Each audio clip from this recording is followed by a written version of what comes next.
It was in a grade 12 computer class that I was sitting beside one of my friends who I'd known since I was a kid, and she started to talk to me about how she just saw me as someone who was hungry, that I was hungry and longing for something more than just the sex, drugs, and rock and roll that I had been involved in. And as she started to talk to me about this void in my heart and this hunger I had, I resonated with those words. After numerous talks with her, she was a Youth for Christ student leader. She actually sent her boyfriend to give me a call. We went out for coffee and we talked about God. And that was the first night I'd heard the gospel. As an 18-year-old boy, I'd never heard the clear gospel before.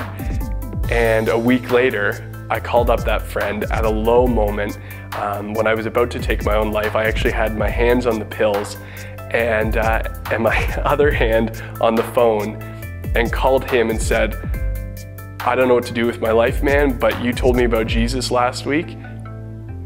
Let's try it out." And in an instant, I was delivered of every substance abuse and addiction that I had. Depression left my life, and I was in a moment transformed into a new creation. Shortly after that, I became a Youth for Christ volunteer, and what was fascinating was I would go through this log journal months before I'd become a Christian, and I would find my name week to week, and it would say, "Pray for Adam, he's seeking God." Next week, "Pray for Adam, he's hungry."